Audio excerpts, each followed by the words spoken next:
Peace, everybody. Carol here, and today I'm reading a book called The Spark in the Machine, and it's about a Western doctor who was studying under an Eastern expert on acupuncture, and he realized for the first time apparently that all of our acupuncture points originated in the embryonic tissue, and the embryonic tissue contains three main types of cells.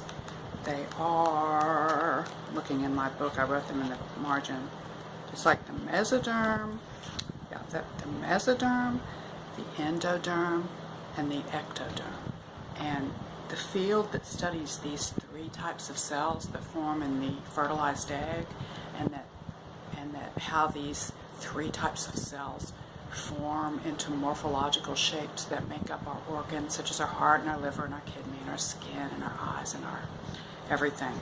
And so that whole Western medicine form of study, that it's almost like you could say it has an aspect of mathematical morphology in it, because, for example, say the mesoderm is forms into planar sheets of cells that form the blood, the bone, the fascia, and the muscle. And the endoderm forms the gut and the glands, and the ectoderm forms the skin and the nervous system. So you may already know about, the name of the study of the origami of these three different types of embryonic cells is called, it's called embryogenesis, but there's a word for it, and I'm failing to remember it. It's like embryology, I think.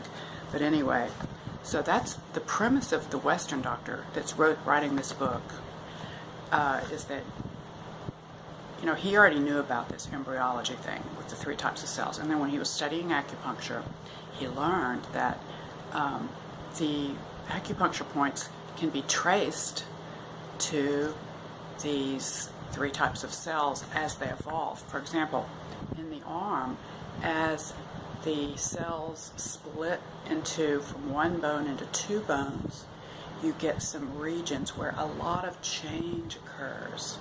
That's the key word. And so then you'll have a lot of acupuncture points in that change area. And then as these two bones form into multiple bones of the hand, you have a lot of acupuncture points around here. And then as the mini bones turn into the flange fingers, you have acupuncture points at the web points, and then you have some at the knuckles. And this is this isn't what this talk is about, but I just wanted to give you a little bit of a background.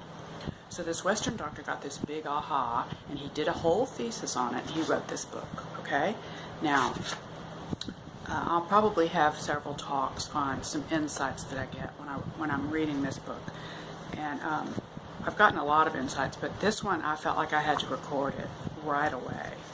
And I've lost my place. Let's see. Where was I? Where's that place that I was at? Because I wanted to quote it. I guess I can just cite it from memory, but okay. Okay, yeah, here it is. See, it's easy to find because you can see the notes I wrote in the margins. So I really wanted to get this on tape so I don't forget it. Now, what he says in the prose is that when people get sick or old, the rate of biophotons has been found to increase. Now, I know this from reading Oshman's book, Energy Medicine, and the science behind it. And, I encourage everyone to read that book who's interested in energy medicine, to understand that it's not just woo-woo, but it's really true. I mean, you can measure the biophotons, and they tend to come out at high levels out of the fingernails. I'm not sure if it's, like this guy says, they're coming out of this part of the fingernail, but Oshman just says in general out of the tips of the fingers, and that is what we use when we do Reiki healing. I'm a master Reiki practitioner, and I have studied Reiki healing and have written a book on it and everything, sharing my physics theory and how it applies to Reiki. But be that as it may, so biophotons are basically emitted light waves, emitted light photons that emerge from the mitochondria.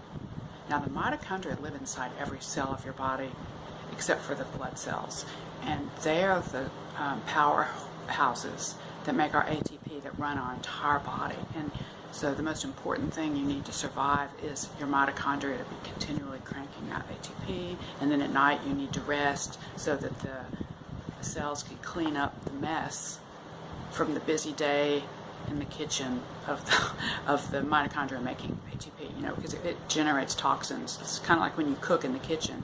You're making beautiful food to eat, but you have to clean up your dishes. So in the same way, the mitochondria make our ATP. And when they're done at night, when you're sleeping in the perfect darkness, that's a whole nother talk, but that's when they clean up their mess.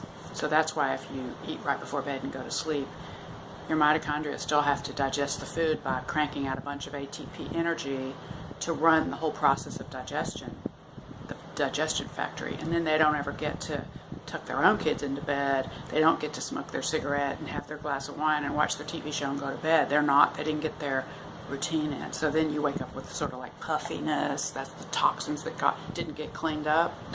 Okay, so now that we know what mitochondria are, they live in every cell of our body. They're primordial bacteria that symbiotically formed in our eukaryotic cells. Well, so these mitochondria crank out ATP, and the DNA inside the mitochondria, which is different than the DNA in every cell of your body. Your nucleus has its own DNA, and that's most what you study in school. But the newer knowledge about the mitochondria is it has its own DNA, and it's different than the human DNA. So I think it's like cyclic, and it's different, but it releases the biophotons that people measure coming off of humans, whether it's off of your head or, in this case, your fingers emit high levels. Now, if you are sick or aging or both, apparently your body emits more of these biophotons via the mitochondria. Now, again, I'm going to quote what he said, and I'm going to clarify what I want to add to it. When people get sick or old, the rate of biophotons has been found to increase. Now, as a Reiki practitioner, we want to release biophotons, and we do it consciously, and those have been measured by Oshman's team and all the references that he gives in his book to be coherent. And by coherent, it means that if you have two water waves next to each other in two separate troughs, and their peaks and their valleys are together, those are coherent. But if you have them, not in sync with each other, they're not coherent. And so you could consider one as having high information because they're coherent, so they're communicating with each other because they somehow know when the peaks are. And then the ones that aren't in sync, you can kind of consider them to be not in communication with each other. So it's sort of a random, they're just like randomly traveling along. So the Reiki healers will have coherent ones, and I believe that ill and sick people will have non-coherent biophotons emitting from them, and perhaps at higher levels because perhaps they're leaking out because there's a loss going on. So the aged or the sick person is losing energy. So now that I've set up my insight, I've set up the background that led to my insight, I'm wondering if when a sick person or an ill or an aging person releases these non-coherent, I hypothesize they're non-coherent, biophotons, is that what an empath senses when an empath is near a person in distress or a person that's angry or otherwise chaotic? In other words, when an empath finds themselves standing next to another person who is not in a state of peace, not in a state of relaxed, happy peace, then that could be measured, I hypothesize, as an excess release of non-coherent biophotons. And the reason I say that is, since I'm an empath, I've been trying to find an explanation for years and years about why when I'm next to someone in a crowd or something, it just drains me. And I feel like I'm being hit by daggers and they're killing me. I mean, I'm exaggerating, but just like that terrible feeling. And so I think that it's non-coherent biophotons coming from that person, from their mitochondria, whether they're sick or they're ill or they're just not in a peaceful condition.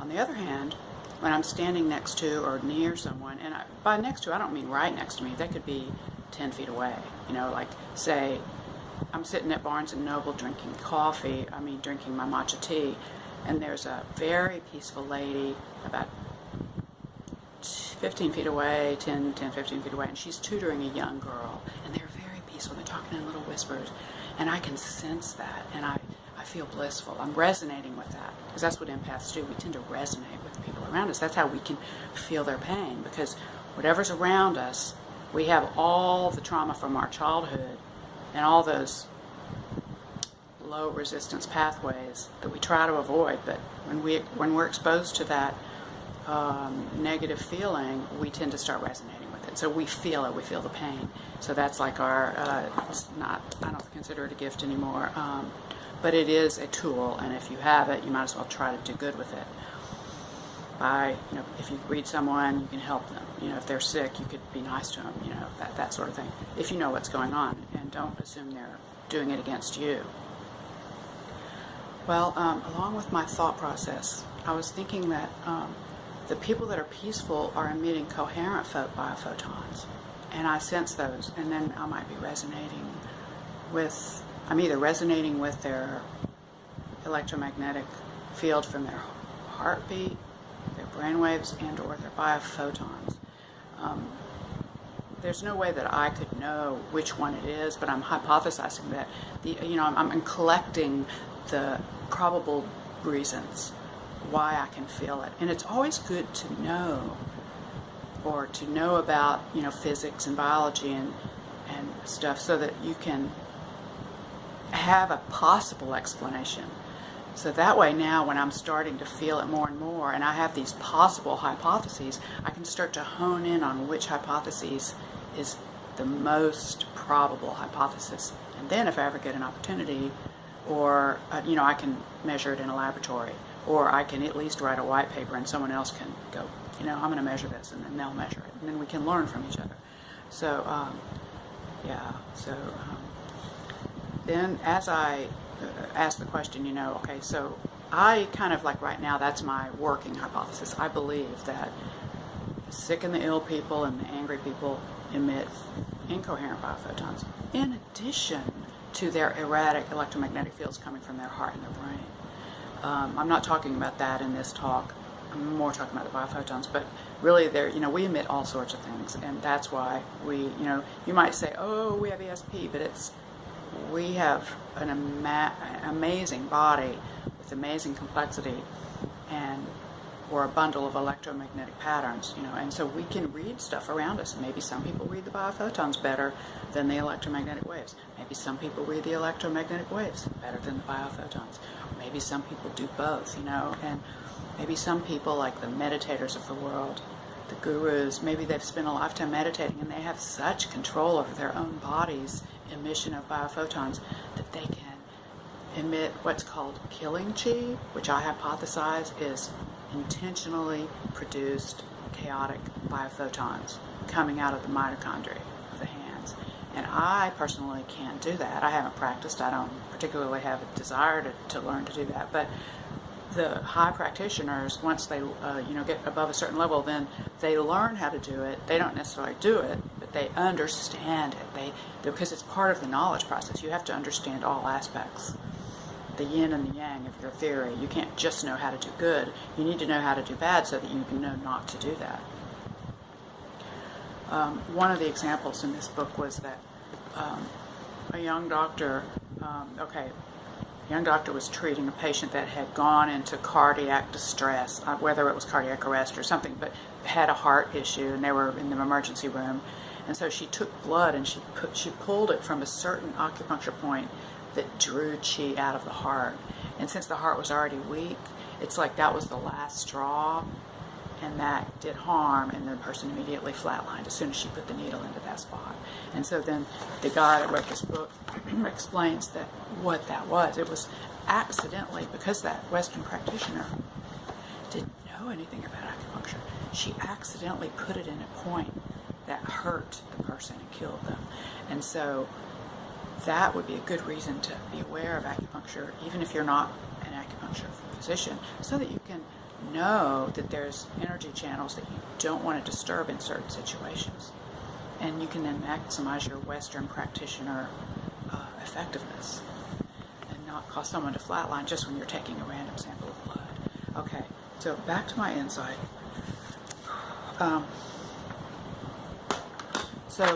So then, thinking about all this, I have a burning question, and that is, when I'm sitting next to someone, like, okay, let's just say I'm sitting at a pool. I'm on vacation. I'm sitting at a pool. This actually happened to me. And there's all these empty lounge chairs. So I sit in my lounge chair, and my children are swimming happily in the water, and I get my book out and reading, and I'm just kind of in my little alone space, and I'm not, like flaunting myself and inviting people to come sit next to me. And then a gentleman comes to sit next to me. I mean, there's a million empty chairs, but he chooses to sit next to me like 6 inches away. That alone is kind of weird. Okay, why would he sit there? I mean, most people it's just natural common courtesy that you sort of space out, and then when the chairs fill up, you fill them out more and you give people space. Okay, so point being is, I didn't look up.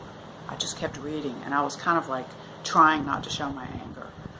And I noticed that I felt very assaulted, and I felt like that person was trying to get me to look over and start talking to them. And I didn't.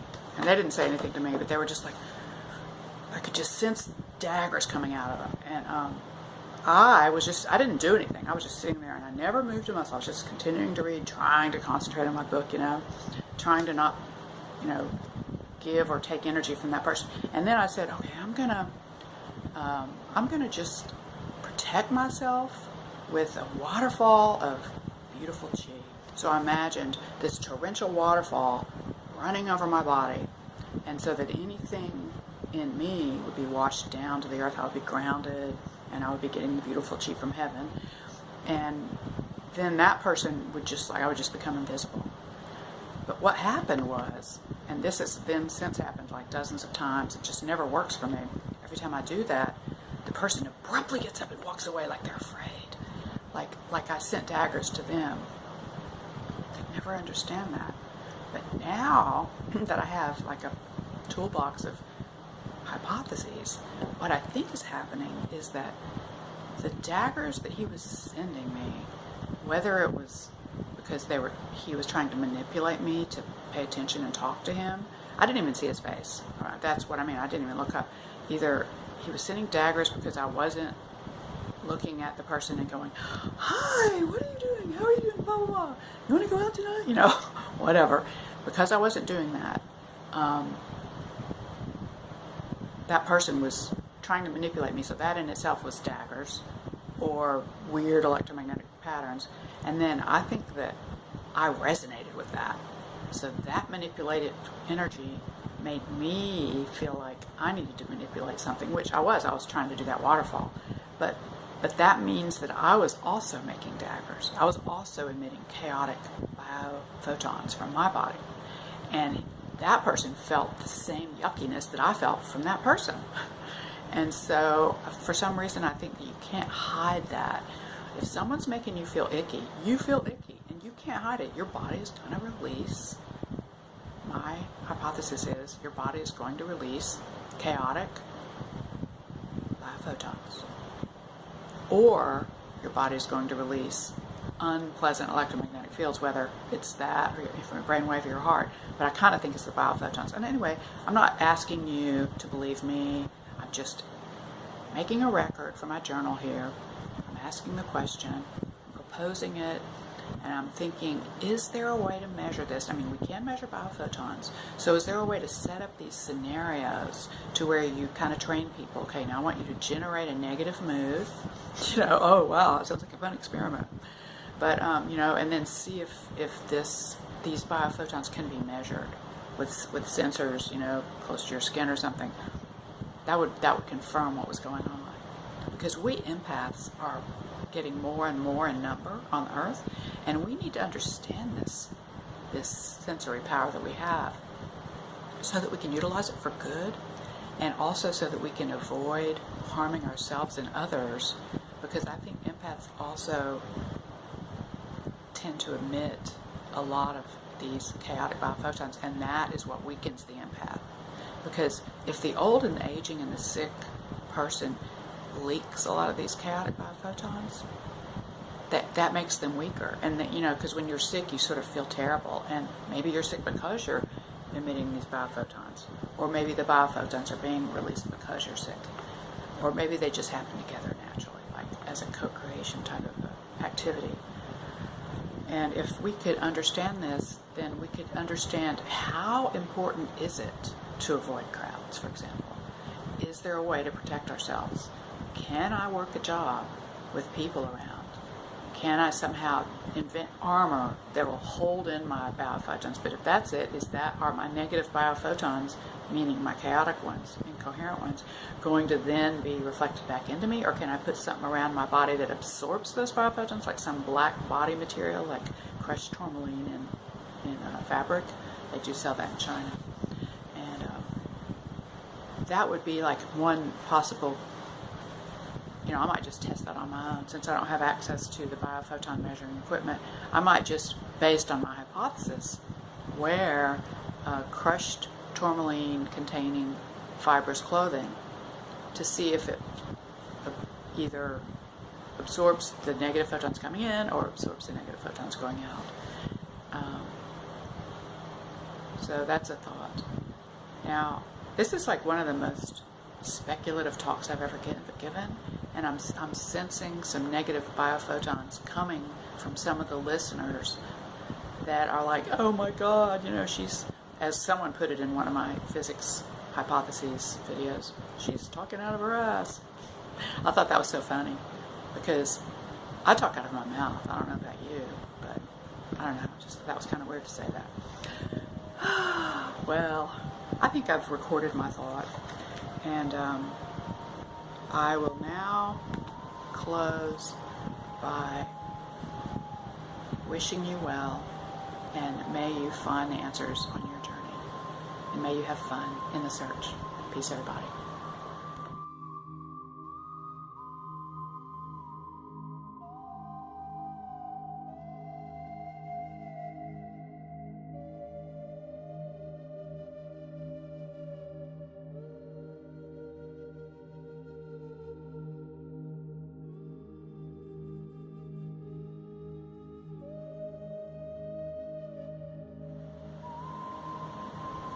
Reiki healing energy is intentional, coherent biophotons that are intentionally created via thoughts of love, compassion, and well wishes. These thoughts, when concentrated on intently with coherent brainwaves, are manifested as emitted coherent biophotons from the fingertips. And these have been measured as taught in John Oshman's book on energy medicine. The wonderful ability that we have to generate love chi, such as what the Reiki practitioner does when they're healing their patient, is to generate thoughts of love and compassion and well wishes to the patient, the beloved patient. You're there to help and support in humility and humbleness as you receive this same love energy from the cosmind and the universe that gives life to you.